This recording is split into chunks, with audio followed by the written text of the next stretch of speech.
that basically this guy had a thing set up to his skull. There was a robot next to him, and he would think about moving his right arm, and the robot would move his right arm. Right now, we're in the works of getting someone on from Hanson Robotics in studio because they happen to be in Austin, Texas. Do you know about Hanson Robotics yet? No. The article I heard was it was from Mattel.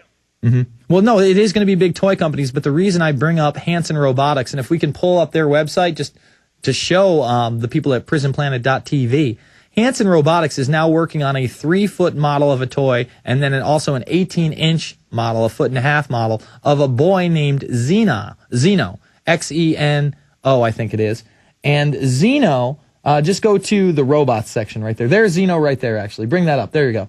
Xeno's right there. And Xeno looks like a character out of Dragon Ball Z, and he is going to walk and talk, and he has his own AI.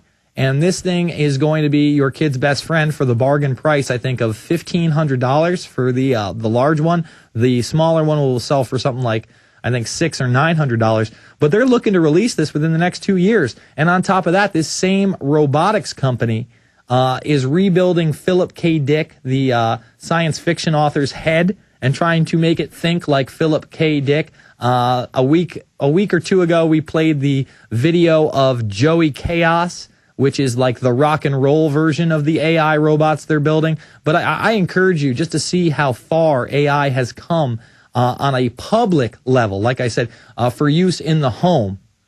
It scares me because I'm about to be a father in about a couple more months, mm-hmm. and seeing the things that are coming out and the way things are becoming more clear that we're in trouble, especially with this whole Boy Scout thing. Why didn't they put that in the paper saying, look what's going on, look what your Boy Scouts are going to be doing to us?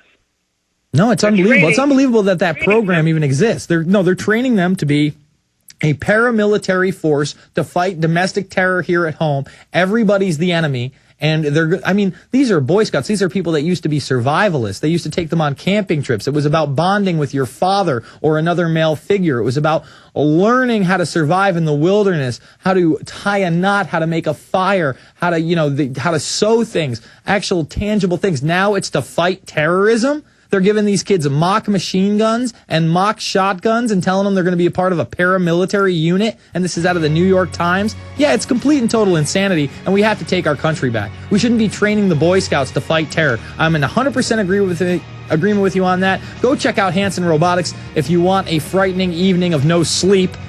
I'm Jason Bermas. It's the Infowarrior. On the other side, Chilean television. Yes, they're covering the Obama deception, and then we're going to go after Sean Hannity, who continues to lie and smile about it.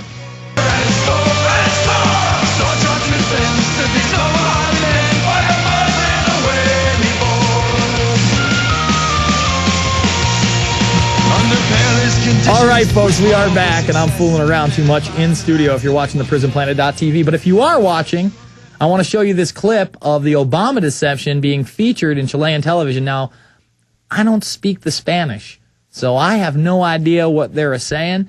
Hopefully someone who sent this to me over on the MySpace can translate it. But let's bring it up. Let's bring it up as I talk about it here.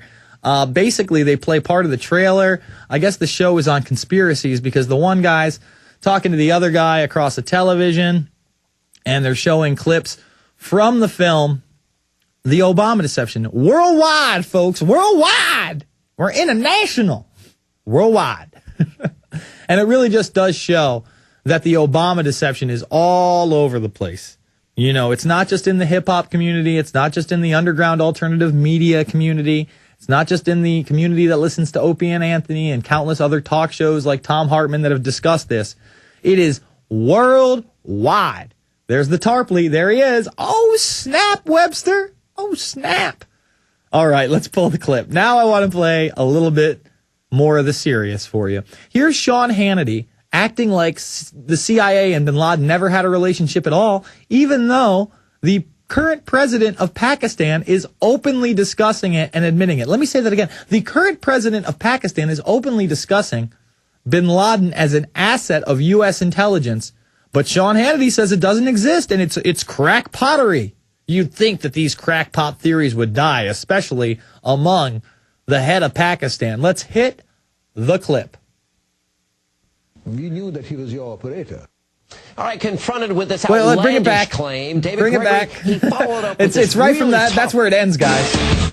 We got to play it from the very beginning of that clip. America, conspiracy theories about the United States' evil plots abound in the Middle East, but one would expect the president of Pakistan to have moved beyond these crackpot notions. Unfortunately, that is not the case. On Meet the Press this weekend, Pakistani President Asif Ali Zardari told David Gregory that Osama bin Laden was in fact a hired operative of the United States. Take a look.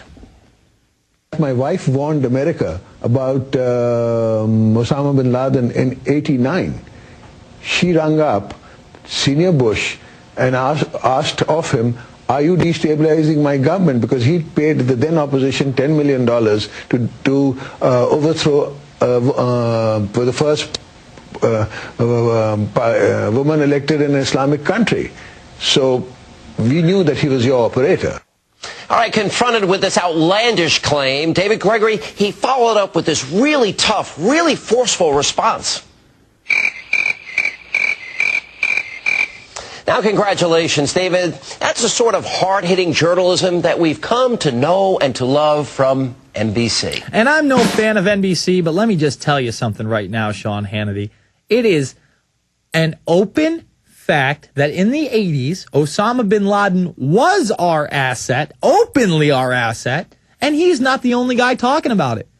And you notice how he said that his wife called up then President Bush in '89 and said, are you trying to destabilize my country because I know that bin Laden's an asset? And then we have J. Michael Springman, or Michael J. Springman. Why do I say J. Michael? Because of the J. Michael Stevens group. Yeah, that's why.